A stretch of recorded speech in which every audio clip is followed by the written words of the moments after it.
Sungguh ironis, berbagai potensi besar negeri ini nyatanya bukan untuk dinikmati warganya.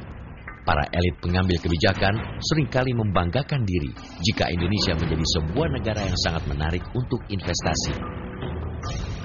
Tentu slogan-slogan yang seringkali dilontarkan para elit itu tidak salah. Hanya saja jika semua itu telah mempertimbangkan segala resiko yang muncul.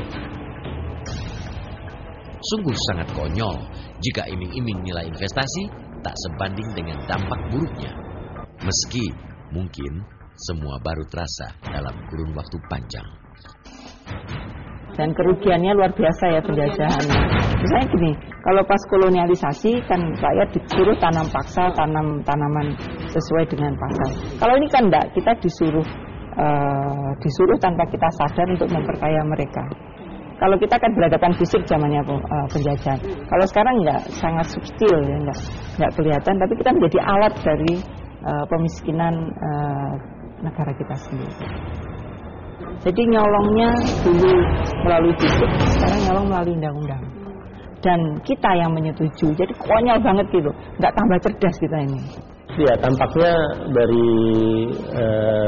dari BIN-nya sendiri mulai ada kegelisahan ketika menilai arah Indonesia yang sudah cenderung semakin terbuka kepada pengaruh-pengaruh internasional.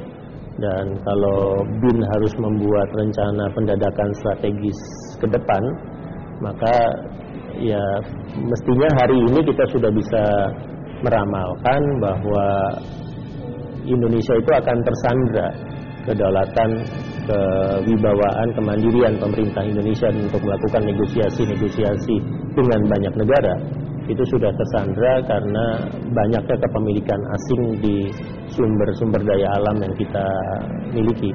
Jadi ya wajar saja kalau Indonesia akan semakin ragu-ragu, akan semakin permisif dengan apapun yang dilakukan oleh Malaysia.